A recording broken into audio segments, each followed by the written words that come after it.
Versículo 1. Y permítanme leer los saludos que hace el apóstol Pablo y Timoteo, y damos gracias al Señor. Pablo y Timoteo, siervos de Jesucristo, a todos los santos en Cristo Jesús que están en Filipos, con los obispos y diáconos. Gracia y paz a vosotros de Dios nuestro Padre y del Señor Jesucristo. Te damos gracias a ti el día de hoy, Señor. Tú eres santo y tú eres fiel. Y tu palabra nos las dejaste a nosotros para que pudiéramos crecer y abundar en amor, para que pudiéramos conocerte de una manera más plena, más íntima y más personal. Gracias por tu bendita palabra, porque es viva y eficaz, más cortante que una espada de dos filos. Gracias porque hoy confiamos que ella va a penetrar nuestras vidas, nuestros corazones, nuestra mente. Nos va a incomodar el día de hoy. Nos va a sacar de nuestra zona de confort y nos va a llevar a ese lugar que necesitamos ser transformados por la gloria de tu nombre. A ti te damos toda la gloria, Señor Jesús. Amén y amén. Amén. La idea central de toda la carta de Filipenses es la carta que se le conoce como la carta del gozo. La carta del gozo. ¿Por qué? Porque Pablo nos va a enseñar qué es vivir una vida gozosa, qué es tener gozo. Porque el gozo no depende de nuestras circunstancias. El gozo no es una emoción humana como la que sentimos cuando alguien nos cuenta un chiste y nos reímos. O cuando alguien se saca la lotería y entonces siente alegría. Pero es muy diferente al gozo. Porque el gozo, Pablo nos las va a enseñar de que el gozo se siente, se percibe y se vive aun cuando tú estás enfermo, aun cuando tú te corten un brazo, aún si te echan preso, es más, aún si llegaras a perder la vida en esta vida, tu gozo está puesto en Cristo y Cristo es quien produce ese gozo en nosotros. Entonces la idea central de toda la carta es que la vida cristiana debe encontrar su gozo, su fuerza y su propósito en Cristo, en nadie más. Aún en medio del sufrimiento, aún viviendo dignamente del Evangelio con humildad, con unidad y con esperanza eterna. Esa es la idea principal de toda la carta. Va a ser bien hermoso. ¿Por qué? Porque, hermanos, en Filipenses 1 vamos a ver cómo el Evangelio va a avanzar a pesar del sufrimiento. Y para el creyente, el vivir es Cristo y el morir es ganancia. Entonces, hoy vamos a ver esto hermoso. El sufrimiento no estorba el plan de Dios.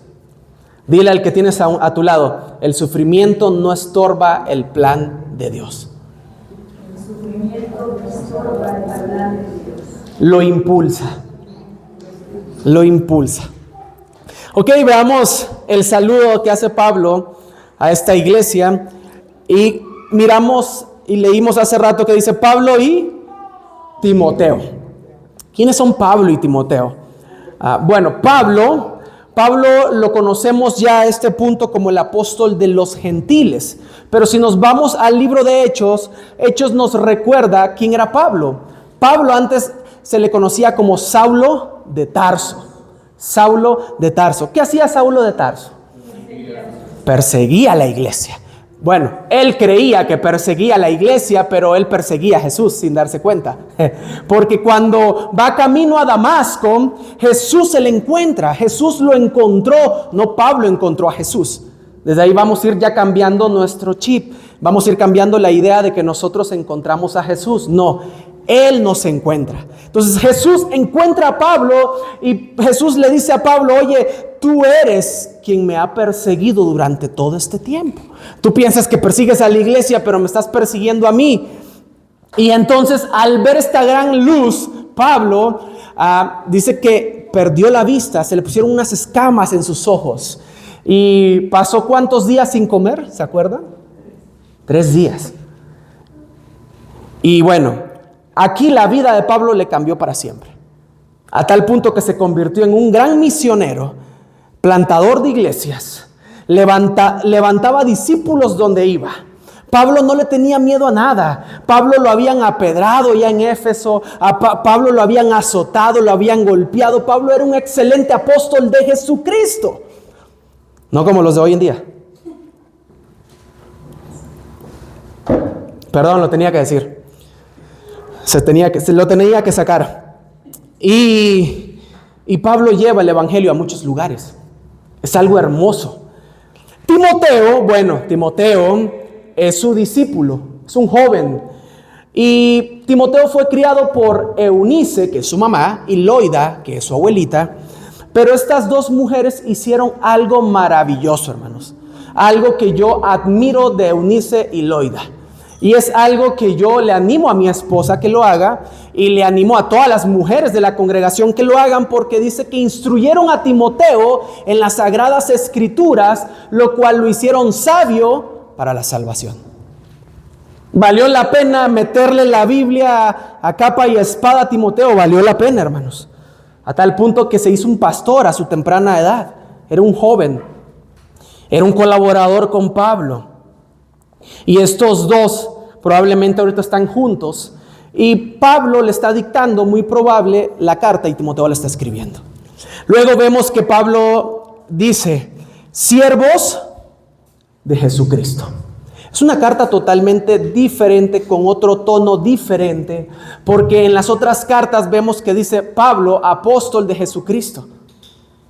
Aquí Pablo no pone su apostolado, no necesita dar a relucir su autoridad, porque para empezar los filipenses son unos grandes amigos para él.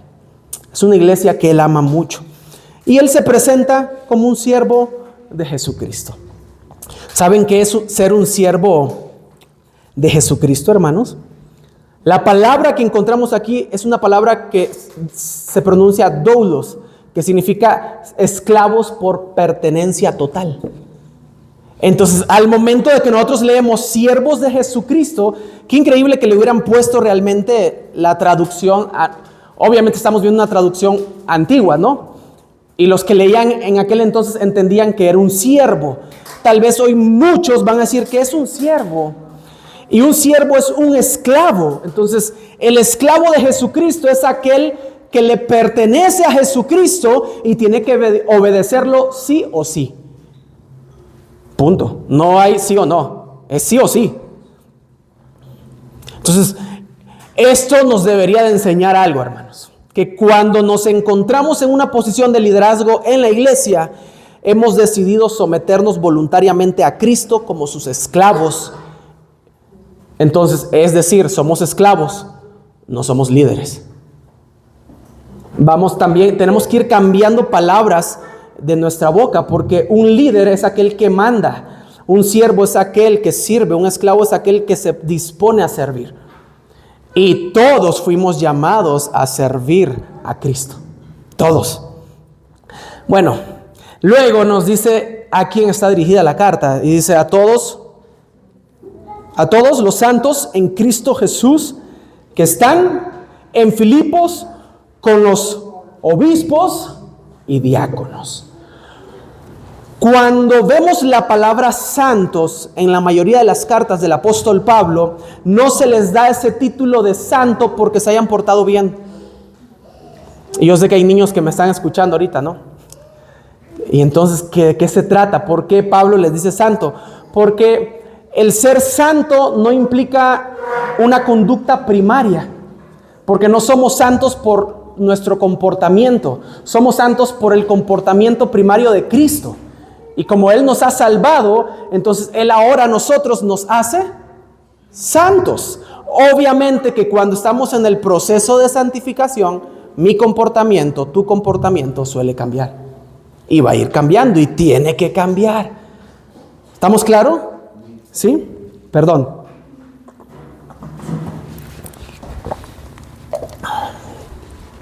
Ok. Nuestra identidad está en Cristo, entonces no en nuestra conducta. Pero luego vemos que es una iglesia que está bien formada. Es una iglesia que tiene obispos y tiene diáconos. Tiene obispos, tiene predicadores, pastores, supervisores. Gente, es una iglesia muy sana. Esto nos habla de una iglesia sana y una iglesia que está ordenada. Tiene varios ministros del Señor. Este es mi anhelo para Chachapa, hermanos. Que el Señor levante más obreros para su obra. Que el Señor levante pastores. Que el Señor levante ministros de este lugar. Y también dice, habían diáconos. Los diáconos son estos servidores prácticos. Estos que servían a las mesas.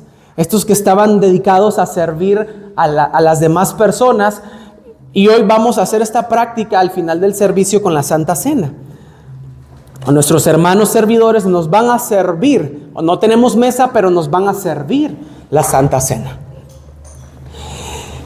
Luego Pablo hace el saludo oficial. Es como su firma. Gracia y paz a vosotros, de Dios nuestro Padre y del Señor Jesucristo. Nos muestra cómo esta verdad está unida hoy en día.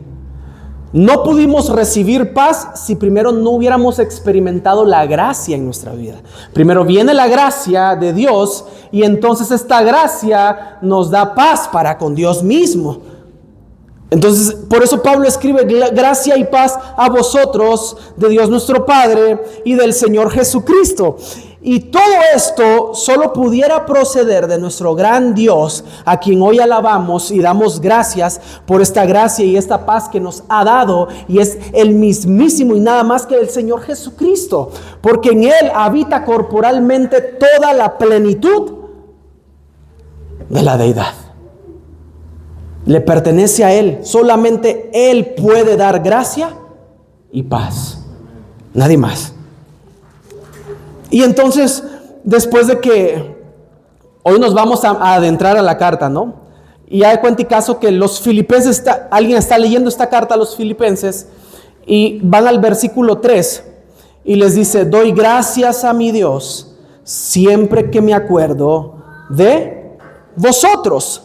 Siempre en todas mis oraciones, rogando con gozo por todos vosotros y por vuestra comunión en el Evangelio, desde el primer día hasta ahora.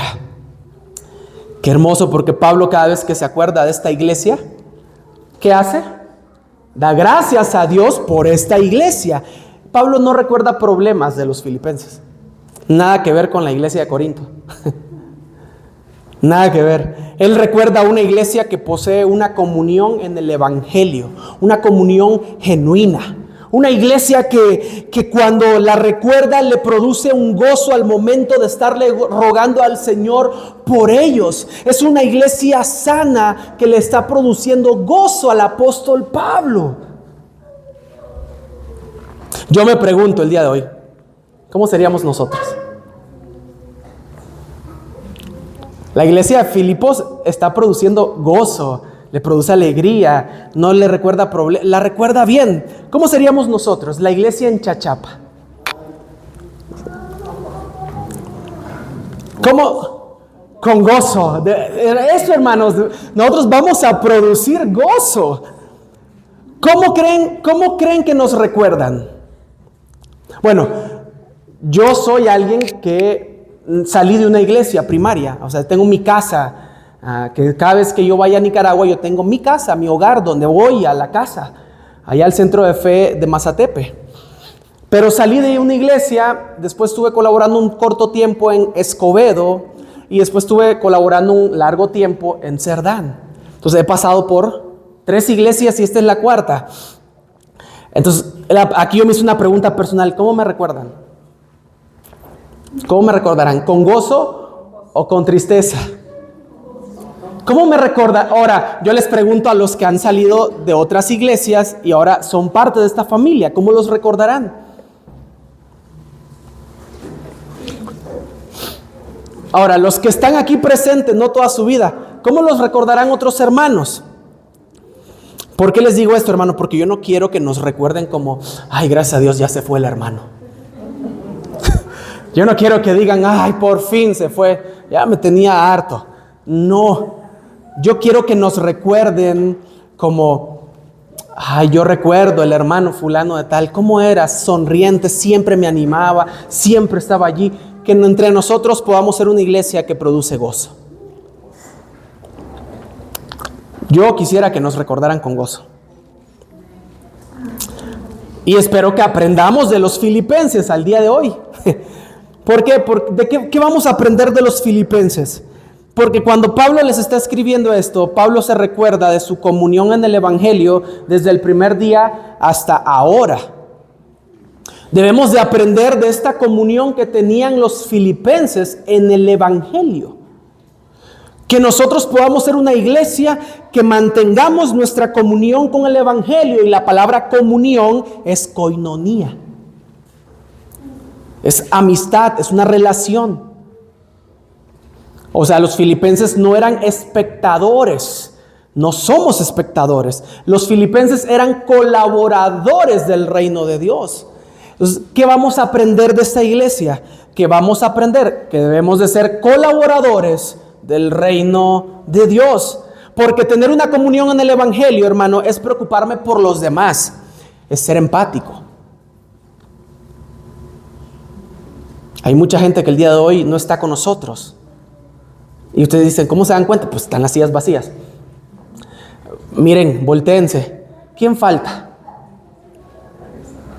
Así, volteen y el primer nombre que se les venga a la mente. ¿Quién falta? No digan nombres así. No, ustedes piénsenlo. Piénsenlo. ¿Por qué?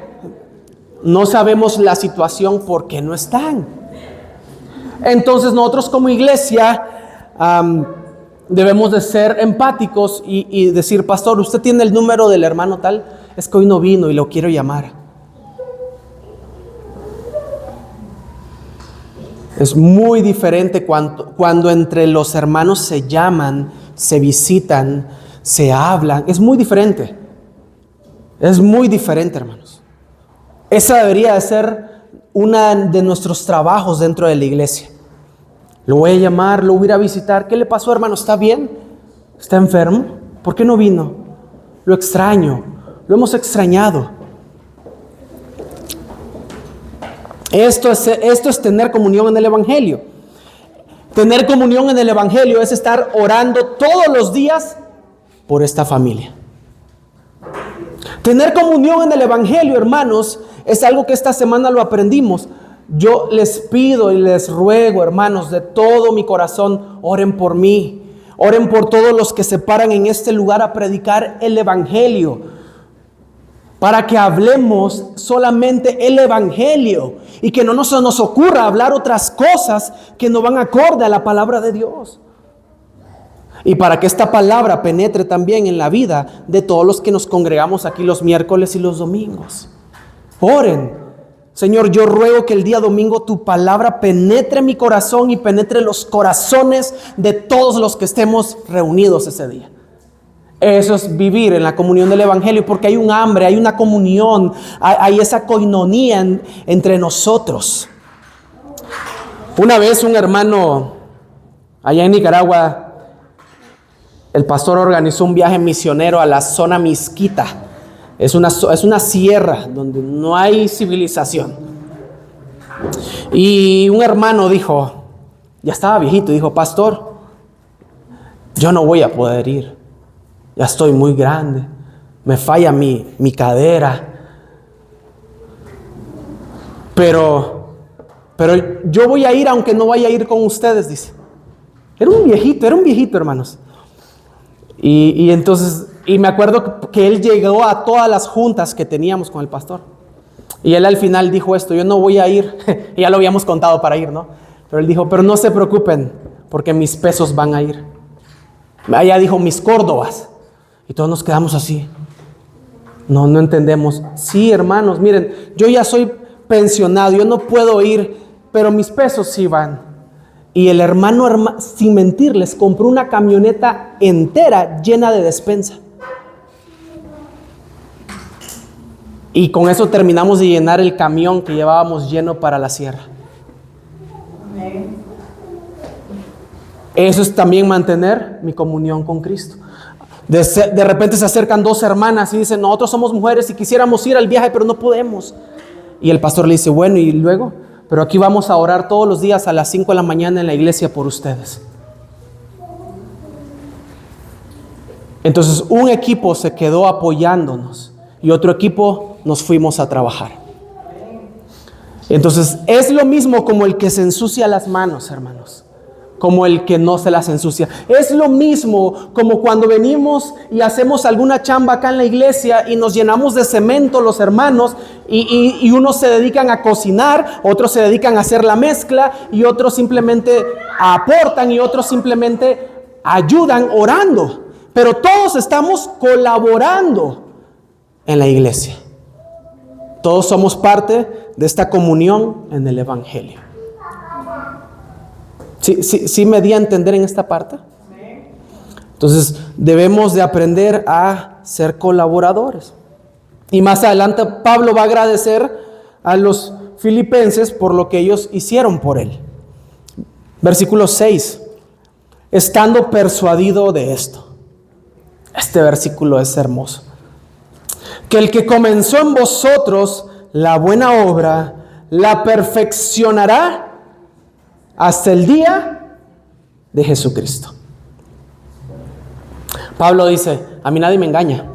Yo estoy convencido, tengo la seguridad. Si Dios inició la obra en cada uno de ustedes, le dice a los filipenses, yo estoy seguro de que ustedes pueden estar tranquilos porque Él es quien la va a perfeccionar, no ustedes.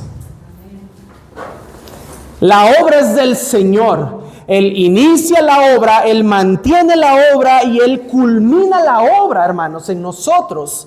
Esta misma verdad y esta misma convicción debe de estar en nosotros, porque Pablo utiliza una frase que en griego es epitelesei, que significa llevar a un cumplimiento total. Significa que la obra que Él empezó, que Él inició, que Él la mantiene, hermanos, Él la va a llevar a ese cumplimiento total en tu vida y en mi vida. Esa es la esperanza que tenemos en Cristo. Esa es la seguridad que deberíamos de tener en Cristo. Esta obra no depende de nosotros. Esta obra no depende del esfuerzo humano. Esta obra depende de la fidelidad de Dios. Esta obra depende solamente del sacrificio que Cristo hizo en la cruz del Calvario. Esta obra depende solamente de Él. Solamente de Él. Así que debemos de estar convencidos. Y yo quiero transmitirles esta convicción. El que empezó en ustedes la buena obra, la va a perfeccionar hasta que Él regrese. Créanlo. Es en serio, hermanos. Versículo 7. Como me es justo sentir esto de todos vosotros, por cuanto os tengo en el corazón y en mis prisiones y en la defensa y confirmación del Evangelio, todos vosotros sois participante conmigo de la gracia. Es hermoso ver cómo Pablo amaba a los filipenses, porque les está diciendo que está bien sentir estas cosas por ellos. Es lo que Pablo está diciendo. Yo me siento bien sintiendo esto por ustedes. Ocupan un lugar muy especial en mi corazón, dice Pablo. Además, los hace participante de esta gracia que él está participando, de este favor que viene solamente de Dios. Pero miren esta gracia de cual Pablo los hace partícipe y les dice, incluso en mis prisiones y en la defensa del Evangelio. Es decir, que Pablo estaba preso. ¿Dónde estaba Pablo? En la cárcel. Estaba en prisión. Y él les está diciendo, por cuanto os tengo en el corazón y en mis prisiones. Porque todos ustedes son participantes conmigo de la gracia. Hermanos, la gracia, aunque salva, no se queda allí. La gracia también nos sostiene en los momentos difíciles. Y que nada mejor experimentar esta gracia en comunidad, en familia, juntos, que pudiéramos participar de la gracia que nos ha sostenido como la familia de Cristo que somos. Él ha sostenido a su iglesia, hermanos. Él te ha sostenido a ti y te ha sostenido y me ha sostenido a mí. Nos ha sostenido a todos. Esta gracia es un regalo inmerecido que el Señor le ha placido dárnoslo a todos nosotros. Versículo 8, porque Dios me es testigo. Una vez más, Pablo, luego de expresarle sus gratitudes, de expresarle su amor, él pone como testigo a Dios. O sea, él no se permite mentirse a él mismo ni a los filipenses, porque al poner a Dios como testigo de esto que está sintiendo, hermanos, es cosa seria, porque solo el Señor conoce las verdaderas intenciones que hay en nuestro interior. Y Pablo se atreve a decir que sus intenciones son correctas y pone a testigo a Dios diciéndole, porque Dios me es testigo de cómo los amo a todos vosotros con el entrañable amor de Jesucristo. Porque Pablo sabía que solamente Dios sabía que este amor que Pablo tenía hacia los filipenses era genuino, era verdadero. Y aún más fluía de Cristo, porque él dice con el entrañable amor de Jesucristo. El amor debe de fluir de Jesucristo. Lo vimos el domingo pasado, esta parte de cómo fluye este amor de Cristo en nosotros. Nosotros deberíamos de amarnos de la misma manera, que todo el amor esté fluyendo de Cristo. Y que no solo fluya de nuestro carácter humano.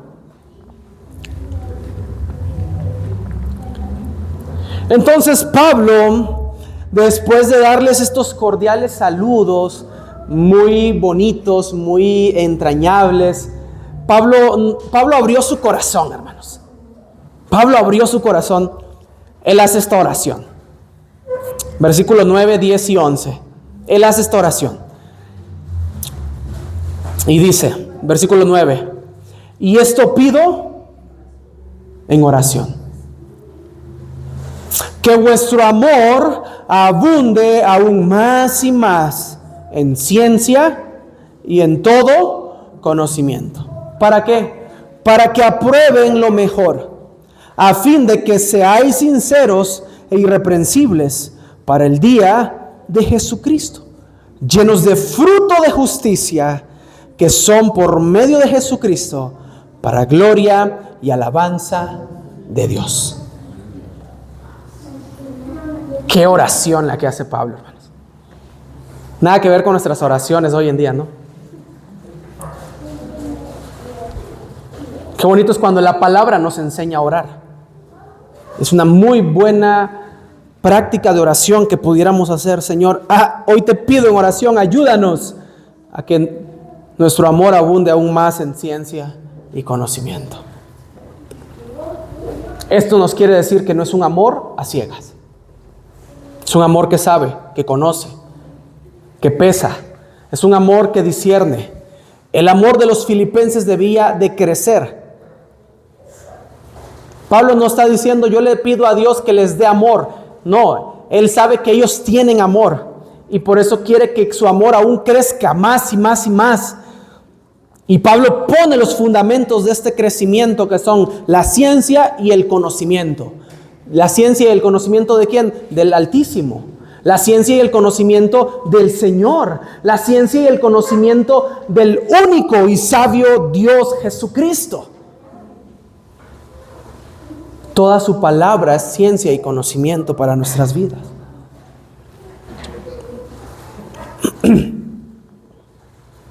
No importa cuánto amor tengamos, hermanos. No nos debemos de ofender al leer esta parte, decir, pero yo ya amo, yo ya tengo amor. No nos ofendamos, animémonos y sigamos la instrucción y pidámosle al Señor esta misma oración y Dios yo sé que amamos, pero nos falta todavía más por seguir amando y queremos amar como tú amas. Ayúdanos que este amor crezca en ciencia y en conocimiento. Porque un amor lleno de ciencia y conocimiento, hermanos, porque un amor sin ciencia y sin conocimiento es peligroso. Un amor que no conoce es permisivo. Todo lo permite. Pero un amor que lo sabe, a pesar de las circunstancias, no todo lo permite, pero sí todo lo soporta. Sí todo lo cree, todo lo espera. No se envanece.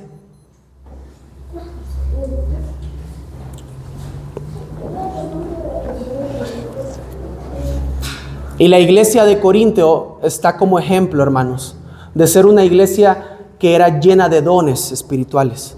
Era una iglesia que presumían su amor, se gloriaban en su amor, en sus dones, pero carecían de ciencia y conocimiento.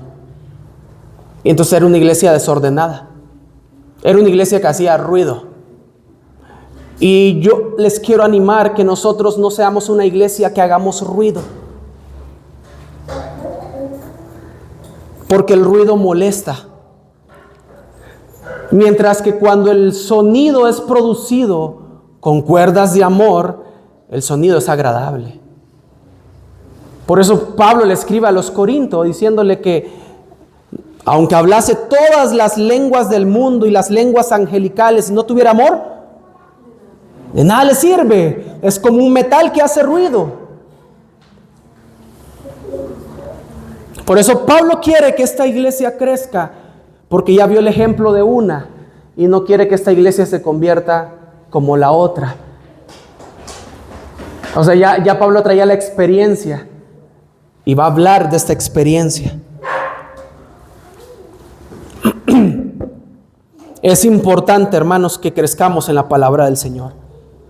Y este año 2026, mi anhelo es que todos juntos podamos crecer en la palabra y en el conocimiento del Señor. Y ustedes dirán, es que me cuesta concentrarme. Ustedes me van a decir, pastor, es que me cuesta leer. Lo comienzo a leer y me da sueño. Pues lucha. Es una lucha. Es espiritual la lucha. No es carnal. Tu carne quiere sueño. Mi carne quiere dormir. Mi carne quiere comer. Mi carne quiere estar cómoda. Mi carne no quiere leer la Biblia. Mi carne no quiere orar. Mi carne quiere que yo me quede en mi cama acostado, disfrutando del día domingo o de cualquier otro día en la semana.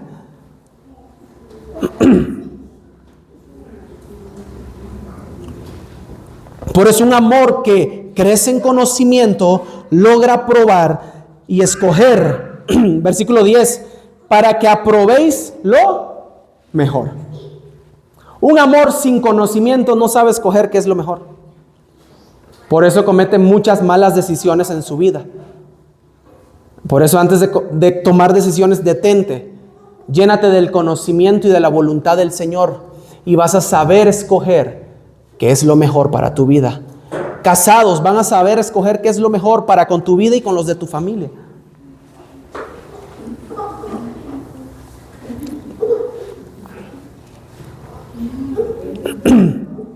Cuando nuestro amor está fundamentado en la ciencia y en el conocimiento de Dios, hermanos, nuestra conducta cambia. Comenzamos a vivir vidas, aquí dice, sinceras e irreprensibles para el día de Cristo.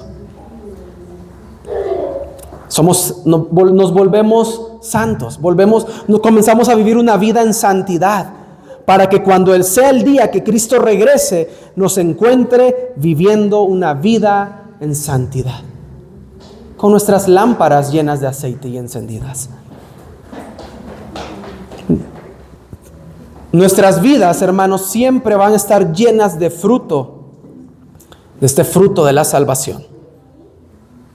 Y esto es el resultado de estar en Cristo. Porque es por Cristo y para Cristo que tú y yo vivimos. Toda la gloria y la alabanza sean a Él.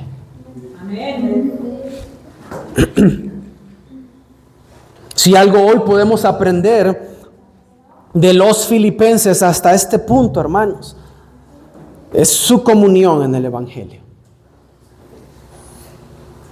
¿Cómo fue tu comunión en el Evangelio el primer día que viniste a Cristo?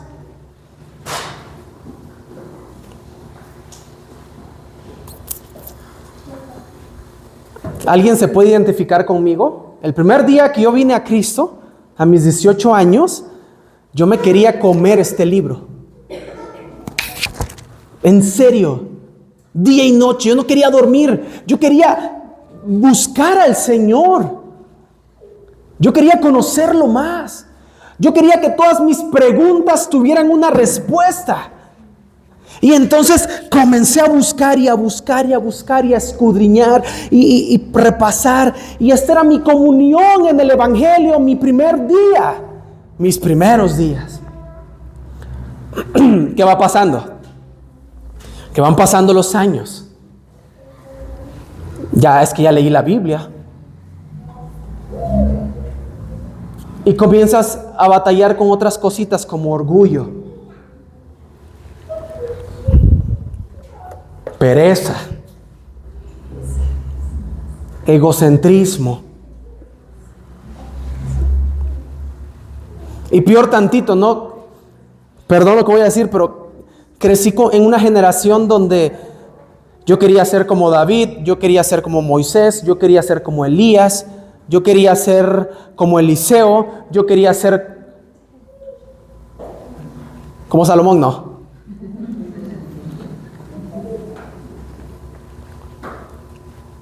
Pero no me habían enseñado a querer ser como Jesús.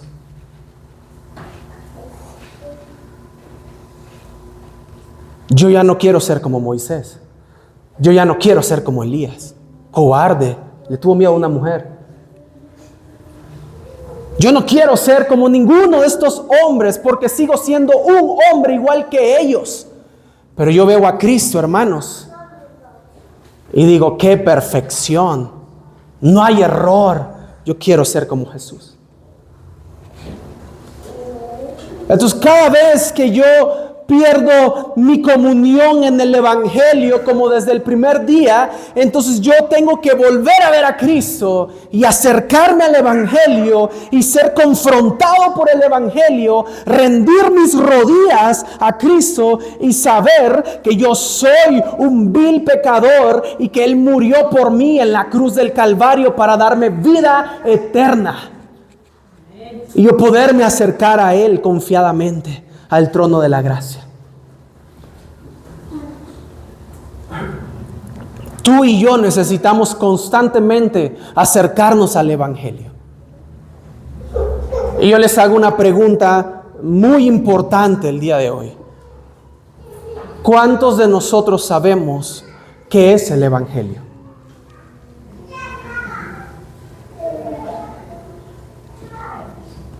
¿Me van a dejar solo a mí con la mano levantada? O con sinceridad, hermanos, si no saben, mejor para mí, porque así tenemos que ver qué es el Evangelio. Pero es importante que sepamos qué es el Evangelio. ¿Cuántos de los que estamos aquí hemos entendido el Evangelio? ¿Amén o no amén? ¿Sí? ¿Sí o no? Porque bueno, si no lo han entendido, yo pregunto, ¿para qué se bautizaron? Pero si ya lo entendieron y se bautizaron, muy bien. Porque hemos entendido el Evangelio.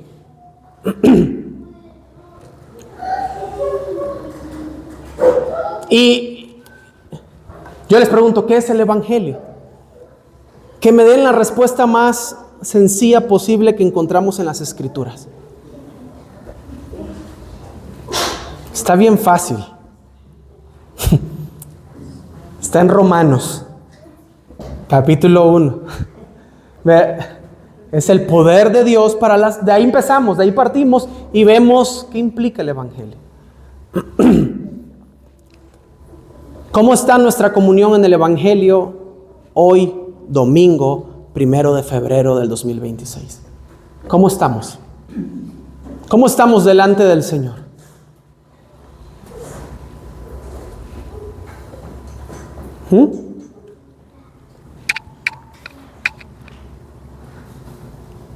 Es una pregunta, no me vayan a responder en voz alta.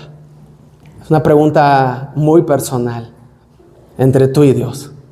Que yo simplemente los estoy arrinconando para que ayudarles un poquito para que vayan y puedan examinar sus vidas, pero yo no voy a hacer esa obra que solo el Espíritu Santo puede hacer en ustedes, como dijo Jesucristo, quien traerá convicción de pecado al mundo, de justicia y de juicio.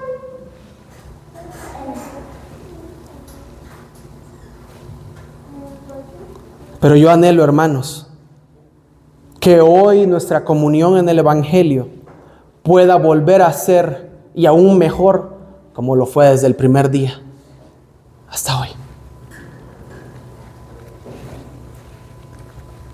Enamórate, apasionate, síguelo.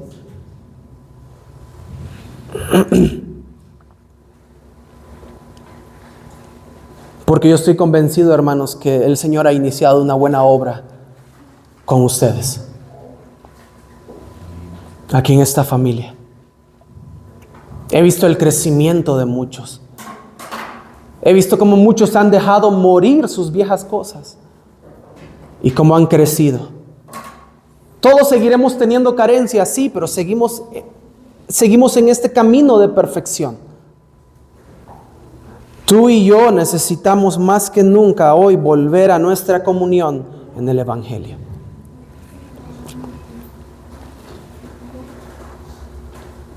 Y esta va a ser mi oración el día de hoy para todos nosotros.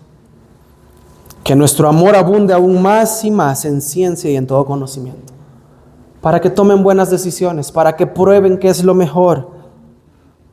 Para que sean sinceros e irreprensibles para el día de Cristo.